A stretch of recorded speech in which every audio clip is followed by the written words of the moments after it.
Todos nós passamos por lutas. Uma coisa interessante que o doutor falou é a questão do sono. Tem um colega nosso aqui que eu costumo ouvir falar, ele fica falando para mim, Campos, passa alguma coisa para eles, para poder já começar a mudança. Mas a mudança é isso aí. Foi feita uma pesquisa numa universidade famosa nos Estados Unidos, que um público lá, 90% das pessoas não sabem o que é, não tem um sonho. Tem um sonho, busca um sonho. Quem tem um porquê, o porquê suporta qualquer coisa. Você quer muito aquilo que o doutor queria, quer ser delegado, quem conhece a história dele sabe. Então ele tinha um porquê. Então vinha as dificuldades, quando a gente abre o olho, se levanta e resolve levantar da cama, a dificuldade já está ali, a gente já tem que trabalhar, tem que estudar, e todos nós passamos por isso. Mas, então fica essa tarefinha para vocês, tá? De descobrir o seu sonho, tá? O pessoal que está no grupo lá, a gente gostaria que vocês compartilhassem mais, se interagissem mais, fizessem perguntas. Às vezes está passando por algo, tem alguma dúvida, precisa de um conselho, a gente está lá no grupo, tá? Para isso. Vamos interagir melhor no grupo lá. Aqueles que não estão, depois a gente vai colocar no grupo, tá bom? Agora o nosso próximo convidado, um empresário da cidade, e tem também uma história de sucesso. Ele quer compartilhar um pedacinho da história dele com vocês. Gostaria que vocês recebessem o nosso amigo Ricardo Souza, tá bom?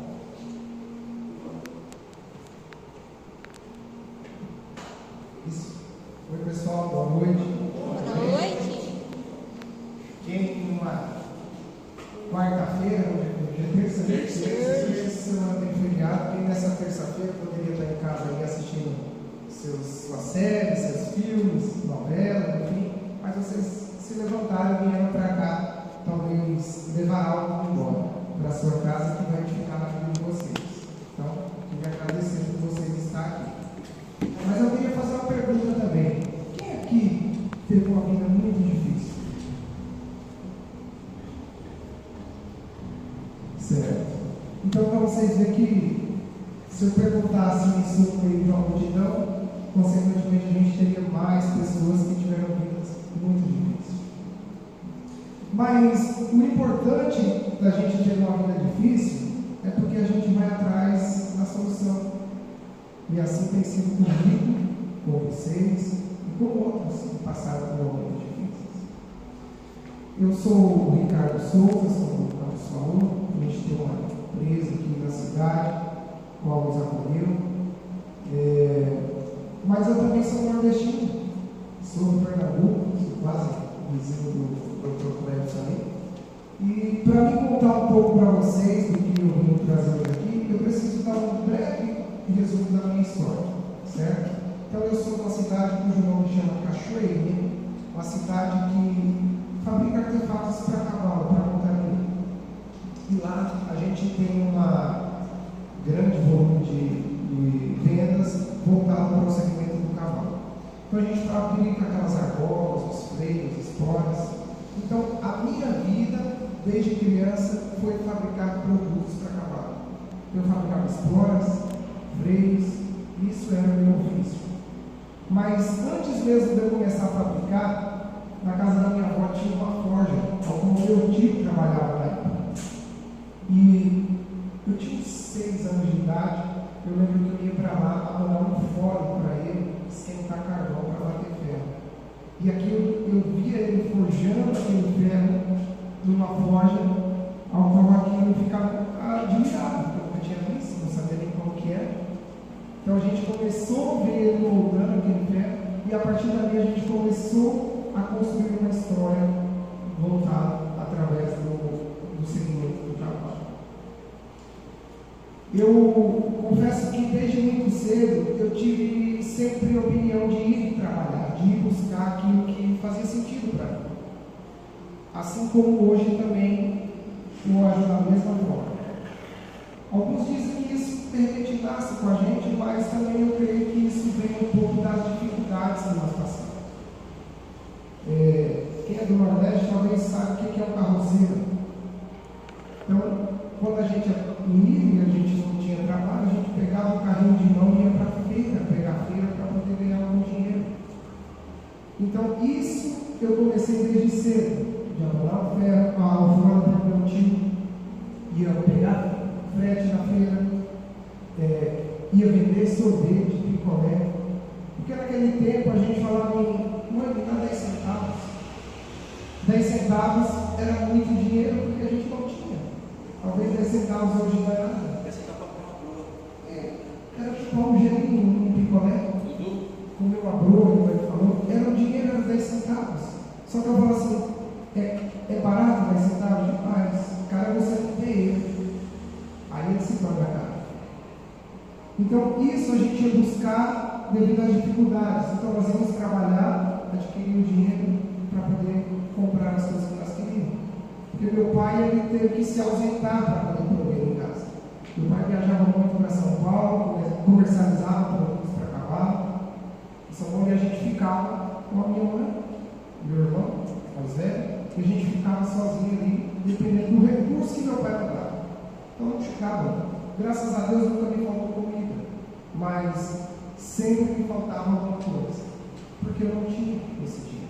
Então eu tinha que ir buscar, eu tinha que ir lançar.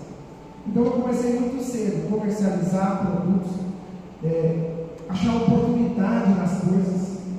Eu morava de frente aonde tinha um lixão, a céu aberto na época, e muitas vezes eu me via naquele lixão pegando tampinhas de Coca-Cola para trocar por aquelas promoções que ela tinha, e nenhuma dessas idas no lixão eu vi uma oportunidade. Eu comecei a catar lata de ferro, lata de óleo, comecei a juntar aqui em casa. Eu tinha uns 9, 10 anos de idade, eu comecei a juntar muito aqui. E depois comecei a vender ferro. E aí a gente começou a ver que aquilo estava um dinheirinho. Logo meu pai mandava os produtos de São Paulo para lá e a gente comercializava com o pessoal da serraria, produtos para cavalo, açúcar para cavalo, chicote, escovas, shampoo. Isso tudo eu comercializava quando eu tinha uns 10 anos de idade. E isso, eu fui adquirindo experiência e maturidade intelectual, apesar da pouca idade, mas eu tinha muita responsabilidade. Porque o meu pai confiava em mim, às vezes, vários R$1.000, coisa que muitos adultos não tinham naquela época, mas ele achava que eu tinha essa possibilidade. Então ele mandava, eu vendia tudo, pegava o dinheiro, depositava para ele, pegava cheque, descontava cheque, passava tudo para o meu pai. E sempre mandava mercadoria para ele também lá, para que ele não pudesse vir assim eliminar uma passagem, e em um determinado momento sempre tinham pessoas para levar essa mercadoria para ele, e a gente ficava dando esse suporte. E um determinado dia não tinha ninguém para levar a mercadoria, e meu pai estava precisando muito dessa mercadoria. E eu falei para minha mãe, eu levo. Eu tinha uns 11 anos. Minha mãe disse, está doido? Aí meu pai disse, deixa eu falar com sua mãe. Falou com a minha mãe. Minha mãe foi lá no juiz, pegou a autorização, e com 11 anos de idade, eu fiz uma viagem de 2.700 km sozinho. Tinha quantos anos? 11 para 11. Talvez a minha idade não seria adequada viajar naquele momento, mas intelectualmente eu já tinha uma maturidade, e meus pais me ensinam. Mas porque eu sempre me coloquei à disposição de procurar fazer, de procurar aprender, de procurar me colocar à disposição para sair. E assim eu levei essa mercadoria, e vendo a viagem pelo mundo, nós aprendemos muitas coisas. E uma das coisas que a gente aprende, e eu quero compartilhar com vocês, que o nosso cérebro não processa nada desconhecido. Eu posso falar para vocês que fiz uma viagem maravilhosa, que fui para uma praia ou para um hotel. Para vocês alguma vez não faz sentido, porque isso não passou na mente de vocês. Mas a partir do momento que vocês conseguem visualizar isso no cérebro de vocês são capazes de executar. Porque naquele momento eu acreditava muito que eu poderia ir a São Paulo sozinho. Porque na minha cabeça eu já tinha feito essa viagem. E para mim estava tudo certo. Por mais que meus pais, as pessoas achassem que eram loucos e soltavam na criança, né? E eu fui. Então, quando a gente pensa na nossa mente, e acredita, as coisas acontecem. Você quer que eu prove para vocês? Todo mundo aqui tem celular, correto? Aonde que foi criado primeiramente o celular? Na mente. Alguém um dia imaginou que poderia falar com outra pessoa de alguma distância com um aparelho. E hoje nós temos um celular. Então, tudo acontece na nossa mente, em forma de pensamentos, sentimentos e emoções. Quando nós damos sentido para isso, isso acaba acontecendo. Então, assim eu fui a São Paulo, fiquei com meu pai na igreja, a gente voltou para São Paulo novamente, fui trabalhar, meu pai comprou uma fábrica na época de fazer freio de cavalo, fazer uma fábrica, e ali a gente começou a trabalhar, e tinha um torno mecânico dentro da oficina, ao qual eu nunca tinha visto, não sabia nem o que era um torno mecânico, mas naquele momento me surgiu a curiosidade de aprender o que é isso, como que faz. E por sorte teve algumas pessoas que me ensinaram a mexer. E eu comecei a trabalhar no torno mecânico aos 14 anos. O que é um torno mecânico? Todo mundo sabe o que é um torno mecânico? Não. Não? Então é uma máquina operatriz que roda, onde a gente faz peças cilíndricas, redondas, parafusos, eixos, portas, tudo produtos. Molda e molda ferro. É uma ferramenta para moldar ferro. Então a gente começou a aprender, eu comecei a aprender aquilo e fiquei 2 anos trabalhando, quebrando ferramenta, muita dificuldade nós passamos naquele momento, mas eu aprendi. E quando foi 2 anos depois, eu fui para o Senai me especializar em mecânico de usinagem, ao qual me capacitavam para exercer aquela função que eu já fazia. Então você vê que em momento nenhum nós ficamos na inércia de querer buscar, de querer ficar parado, sempre buscando aprender. E ali a gente se adequou, ajustou, se capacitou ao ponto de falar assim, agora eu posso buscar voos mais altos. Então com 19 anos, quando eu estava já nesse processo, então se passaram 7 anos ali rápido, eu tive a oportunidade de administrar a empresa do meu pai. Então eu já era líder de 12 pessoas naquela época. A gente já, de operador, de passar por todo esse processo, como eu conhecia desde o começo até o final da produção, eu tinha essa facilidade. Então eu fui buscar isso, a gente foi adquirindo confiança. Só que quem trabalha com empresa familiar aqui, não sei se alguém aqui tem, a gente tem vários desafios. E uma delas é a intimidade com os familiares. Quando isso não é bem colocado, a gente acaba criando muito atrito. Então eu decidi dar um passo novamente. Eu decidi construir a minha história. Eu tinha um incômodo, talvez, por conta dos meus irmãos, ou por conta da minha identidade, que aonde eu trabalhava em São Paulo, e onde o meu pai estava, eu era reconhecido como filho do Zé Carlos. Isso para mim não era problema. De fato, eu sou filho do Zé Carlos. Só que a minha identidade, as pessoas que chegavam, reconheciam meu pai como autoridade, como da empresa, e eu era apenas um filho dele. Mas, de fato, eu trabalhava muito, me colocava à disposição, entregava satisfatoriamente tudo aquilo. Porém, eu não tinha reconhecimento pelo que fazia, a não ser pelo filho do meu pai. Então eu decidi entrar novamente em movimento. E peguei e falei, olha, eu vou sair daqui e vou fazer a minha história. Eu vou caminhar pelos caminhos que eu vou trilhar. Eu não vou ficar aqui. Tomei uma decisão de vir embora para Mato Grosso do Sul em 2015, ao qual eu fui questionado muitas vezes pelo meu próprio pai se isso daria certo. E ele perguntava para minha esposa, mas será que vai dar certo? E ela falava assim, vai dar certo. Na terceira vez ela falou, já deu certo. Então, ou seja, quando a gente lidera uma palavra, quando a gente acredita naquilo que nós vamos fazer e temos certeza disso, nós temos a certeza que irá acontecer. Eu vou resumir. Então, quando a gente se colocou nessa condição, eu tive uma conversa muito franca com meu pai, ao qual eu disse, pai, olha, nós vamos tentar aquela cidade, nós iremos para Chapadão, e se lá não der certo, nós sabemos que temos para onde voltar. Porque isso que é muito bom. A gente sabe que está indo para algum lugar, mas a gente também sabe para onde voltar. Só que o nosso cérebro sempre vai procurar o mais fácil. Todas as vezes que vocês quiserem tomar uma decisão e se colocarem diante de um novo desafio, ele vai falar: volta para o teu lugar, que ali é muito mais tranquilo. O que você vai fazer? Você está fazendo uma coisa ridícula. Só que nesse ponto, eu saí de lá, conversando com meu pai me liberou uma palavra naquele dia que eu acho que é muito importante para quem tem filhos e familiares, talvez um dia falaram isso para isso. Meu pai disse: meu filho, você pode ir para onde você quiser, porque aonde você for, você vai se dar bem, porque você é trabalhador, você é honesto. E se precisar de alguma coisa, seu pai vai ter. Amém. Então a gente recebeu uma palavra e veio. Só que quando eu saí da casa do meu pai, chegou na metade do caminho, eu tomando café com a minha esposa, olhei para ela e falei: olha, nós vamos. Só se lá não der certo, a gente vai mais para cima, mais para trás a gente não volta. Naquele dia eu queimei a ponte de voltar para trás. Naquele dia eu tomei uma decisão que talvez foi dura, sim, mas eu já sabia o que eu queria e o que Deus tinha preparado para mim. Então talvez hoje aonde você está, como você está, você precisa queimar essa ponte também.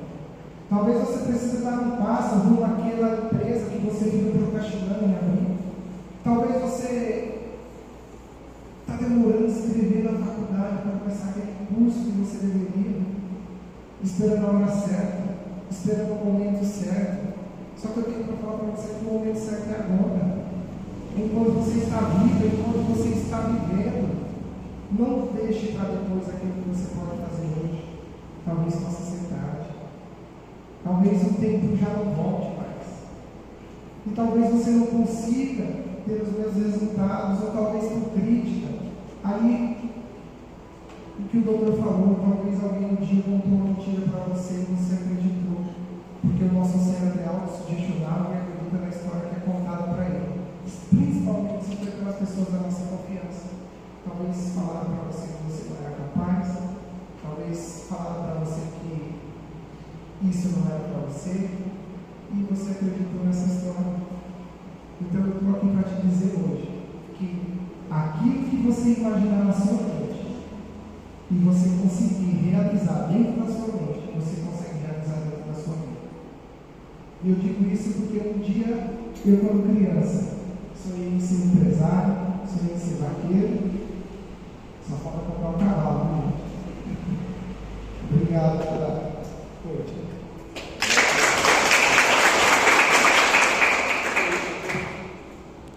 E aí, pessoal, história incrível, né?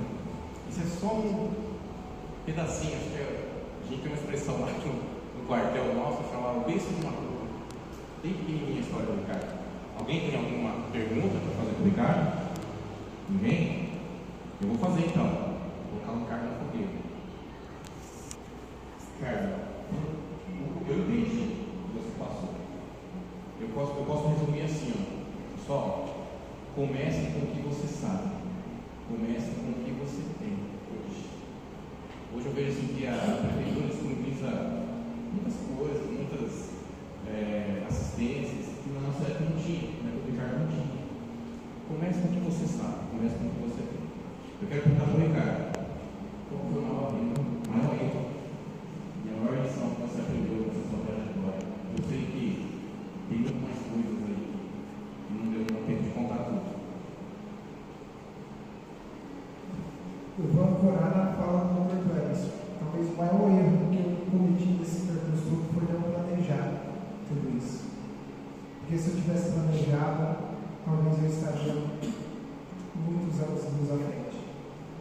Eu aprendi da forma mais dura, né? Foi dando burro em ponta de faca, assim, errando muito, pagando um preço altíssimo para poder aprender. E talvez hoje, no mundo que nós estamos vivendo, nós não precisamos errar muito. Nós podemos perguntar para quem já chegou lá. Falar: olha, como foi que você se tornou de repente uma coleira de sucesso? Ou como que você fez para se tornar um prefeito de sucesso? Creio que assim tem outros prefeitos buscando. Porque se a gente for querer fazer algo novo, eu acho que a gente já foi ultrapassado, porque quando nós chegamos aqui já estava tudo pronto. Então é bem mais fácil a gente buscar quem já chegou lá e falar, olha, qual que foi o erro que você cometeu aqui que eu posso pular essa etapa? Porque a gente pôr a cara e quebrar a cara. A gente fala muito hoje de ter um mentor daquilo que faz sentido para nós. Assim como uma empresa tem uma consultoria, pessoas que já alcançaram resultados, a gente vai atrás também para que isso agregue na nossa vida. Só um mentor é aquela pessoa que chegou lá, e você quer estar onde essa pessoa chegou. Então ela teve dificuldades, passou por exemplo, hoje eu quero empreender, mas eu preciso da ajuda dele agora. Porque eu sempre fui funcionário por quase 30 anos de militar. Eu só sei se senhor, não senhor, pagar flexão, corridinha, vocês devem saber. Mas é uma vida muito assim. O Dr. Pérez foi também militar. Então eu tenho um pouco de dificuldade. Está aqui para mim, aqui na frente falando, é o meu desafio de gigantes. Assim como foi de vocês que estavam lá atrás, vieram para frente. Se desafie. Comece com o que vocês têm, com o que vocês já sabem. Eu sei que vocês sabem, todo mundo já sabe costurar, fazer um bolo, uma comida. Beleza? Ninguém mais quer fazer? Pergunta?